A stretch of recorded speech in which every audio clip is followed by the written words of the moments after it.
আমেরিকার স্টেটমেন্ট থেকে দিল্লির রাজপথ হঠাৎ কেন এক রাতের মধ্যে বদলে গেল দক্ষিণ এশিয়ার ভূ রাজনীতি।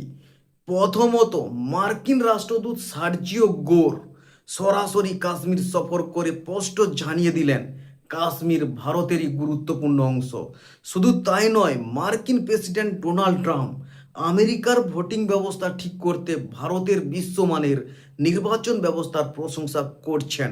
আমেরিকার এই পদক্ষেপে চরম অস্বস্তিতে পড়া পাকিস্তান যখন ইসলামাবাদে ভারতীয় হাই কমিশনের নিরাপত্তা ব্যারিকেড সরালো, ভারতও কিন্তু এক চুল ছাড় দিল না। দিল্লিতে অবস্থিত পাক হাই কমিশনারের অবৈধ সীমানায় সরাসরি বুলডোজার চালিয়ে চালনা করা হলো জোরালো প্রত্যাঘাত। এই গোটা ঘটনা প্রমাণ করে আন্তর্জাতিক রাজনীতিতে এখন ভারতের পাল্লা কতটা ভারী। পশ্চিমা দেশগুলো ভারতের পাশে দাঁড়াচ্ছে, আর পাকিস্তান কূটনীতি ও সীমান্ত উভয় জায়গাতেই কোণঠাসা হয়ে পড়ছে। ভারতের এই কঠোর রূপ ও নতুন কূটনৈতিক অবস্থান নিয়ে আপনার কি মতামত কমেন্টে জানান।